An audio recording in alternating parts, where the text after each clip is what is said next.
जय श्री कृष्णा, जय श्री राधे। पावन ज्ञान की गंगा के सागर में से कुछ मोतियाँ फिर मैं ढूंढ के लाया हूँ, और ऐसे कुछ मोती जिन आदतों को हमें छोड़ना जरूरी है।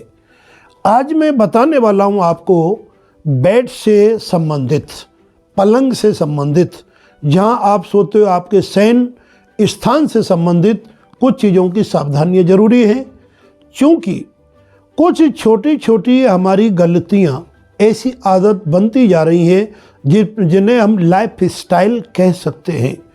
उन लाइफ स्टाइलों के कारण हमारे जीवन में छोटी छोटी खुशियाँ गायब हो जाती हैं। बिना कोई कारण के हम रोगी हो जाते हैं, घर में बिना कोई कारण के कलह उत्पन्न हो जाता है, और तो और जो बड़े से बड़े कार्यों के उत्साह उमंग के साथ हम बढ़ते हैं और पता चलता है कि वो काम डिस्टर्ब हो गया, काम आगे बढ़ गया या काम की सफलता हमें नहीं मिली।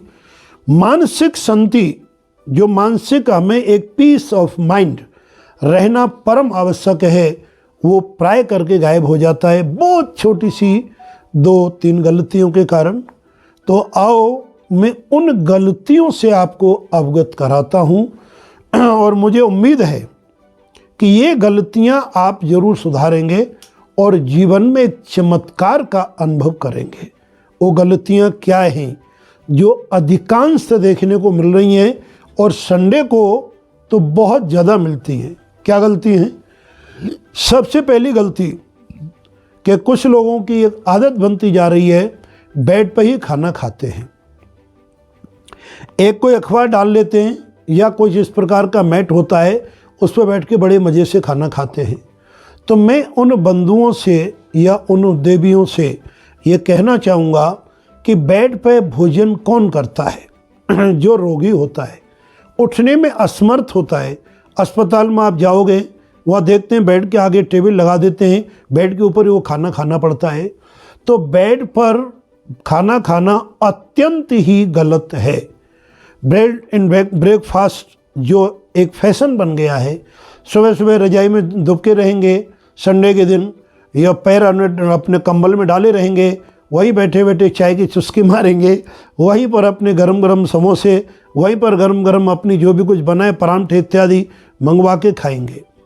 ये चीज़ हमें जीवन में दरिद्रता लाती है, रोगों को हमें निमंत्रण देती है, घर में अशांति का वातावरण बनता है, बने हुए काम हमारे बिगड़ने लगते हैं।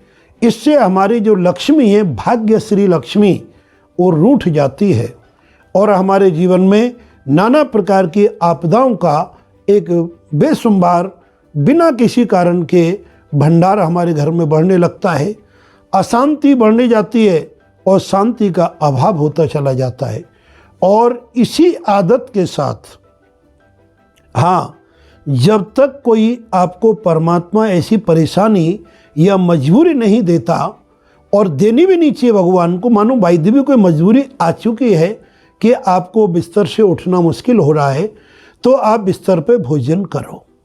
कुछ लोगों का कमी होती है कि भाई महाराज जगह की कमी है, तो उनसे भी हम कहेंगे कि अपने बेड के नीचे कुछ तो जगह होती है, वहाँ पर अपना कोई भी चद्दर बिछा करके, दरी बिछा करके, आसन बिछा करके, चद्दर बिछा करके भोजन करें। इसी संदर्भ में मैं आपको पुनः एक बार पहले भी बहुत काफ़ी पहले बता चुका हूँ, लेकिन फिर मैं बताना उचित समझता हूँ कि 2-3 आदतें हमें सुधारना है। पहली कि बेड पर ना चाय पीनी है, ना भोजन करना है, और ना ही हमें बेड के ऊपर कोई गंदी चीज़ों को रखना है। और दूसरी आदत क्या है कि प्राय करके लोग आते हैं, ज़्यादातर आते हैं, अपने बेड के नीचे जूतों को डाल देते हैं। वो जूते डालने से दरिद्रता घर में पैर पसार लेती है, अशांति का वातावरण बन जाता है। उचित तो ये है कि आपके बाथरूम के स्लीपर अलग रहें, आप अपने बेडरूम के कपड़े के या जो भी आप प्लास्टिक के स्लीपर रख सकते हो, जूते हमेशा बाहर ही होने चाहिए। अगर मानो आपकी मजबूरी है कि आप कमरे किराए पर रहते हो, एक ही कमरा है, कभी कभी ऐसा हो सकता है, तो उस प्रकार की व्यवस्था बनाएं कि वो पलंग के नीचे ना रखें, उसे कहीं इधर उधर दूरी पर रखें।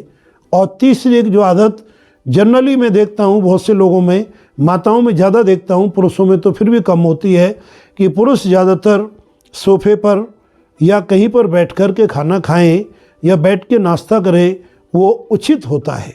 लेकिन कहीं पर भी ज़मीन पर बैठ जाते हैं बिना आसन के आंगन में, वो बहुत गलत है। अनेक घरों में नौकरों को भी मैंने समझाने का प्रयत्न किया है। मैं देखता हूँ मालिक लोग तो बड़े ठाट बाट से भोजन करते हैं, नौकर बेचारे जहाँ कहीं हुआ और वहीं बैठ के खाना खाने लग गए। ध्यान रहे, उन नौकरों के बिना आसन के घर में खाना खाने से उस घर के मालिक पर दरिद्रता की छाया आने लगती। दरिद्रता का साया आता है, तमाम कामों में बिना कोई कारण से एकदम रुकावट आने लगती है। ये तो हो गया मालिक के लिए। और जो बंधु सेवा करने वाले सेवाधारी अथवा अन्य कोई भी बिना आसन के अगर भोजन करेंगे, उनके घर में बरकत नहीं आती है। क्या नहीं आती है? बरकत। बरकत किसे कहते हैं?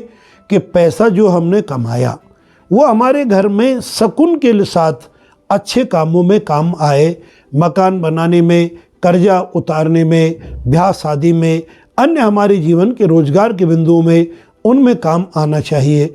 उसमें काम ना आकर के वो कहाँ आता है? या तो बीमारी में, या झगड़ों में, या पैसा खो जाएगा, या कभी कभी बुद्धि भ्रमित हो जाती है, फालतू के शौक लग जाते हैं, दुर्व्यसन लग जाते हैं, उससे पैसा हमारा एकदम नष्ट होने शुरू हो जाता है। तो प्रिय बंधुओं, ये 3 आदतें आप जरूर से जरूर सुधारें। और ज़रूर सुधारने के साथ साथ में एक चीज़ का मैं आपको इसी में, और जो कि बेड से संबंधित ही है, जब कभी आप अपने काम पर जाएं तो अपने जूते अवश्य साफ करके जाएं। जैसे ही जूते हुए पैर डाला, चल दिए, तो वहाँ पर भी हमारे आगे की जो हमारी कार्य सफलता उसमें बाधा आती है। बड़े बड़े महापुरुष जिन्होंने आकाश में अपनी उन्नतियां प्राप्त की, यानी आकाश के गगनचुंबी को छुआ है, उन्नति में आकाश टच करने की पोजीशन है, उनकी जीवन में जब आप जाओगे तो जूतों को अपने हाथ से साफ करते हैं। कोई ब्रुश हो या कोई भी कपड़ा हो, उन जूतों का आप सम्मान करें जो आपको जीवन में आरामदायक होता है। ये मात्र 4 टिप्स मैंने आज आपको दी हैं, और आप देखोगे इन टिप्सों का अगर आप सहारा लेंगे तो निश्चित तौर पे आपके घर में सुख की, समृद्धि की नदियां बहेंगी, और एक मन में बड़ा सुकून और आत्म शांति, कॉन्फिडेंस एवं सेटिस्फैक्शन जैसी चीज़ें आपके साथ में हमेशा लिपटी रहेंगी, जो आपके लिए परम आवश्यक है। चिंताएं, व्याधाएं वो हमेशा आपसे दूर भागने लगेंगी, जिनकी आपको ज़रूरत नहीं होनी चाहिए। तो ये वीडियो आपको कैसा लगा, कितने लोगों ने इसको अनुसरण किया, आप देखेंगे। और अगर ये वीडियो आपको अच्छा लगे तो आप लाइक ज़रूर करें। लाइक करने से हमारा उत्साह बढ़ता है, और आपके लिए नाना प्रकार के मोतियों की खोज करके हम ज्ञान के अमृत आपको वर्षा करते हैं। यदि आपने अभी तक हमारा चैनल सब्सक्राइब नहीं किया है तो सभी लोग इस ज्ञान के बिंदु को अपार रूप से बांटने के लिए सब्सक्राइब करें, और देखें कितने ज्ञान बड़े भंडार हम आपको समय समय पर अपडेटिंग करते रहेंगे। आज की वीडियो में बंधुओं वह इतना ही मैं बताना चाहूँगा। जय श्री कृष्णा एवं जय श्री राधे।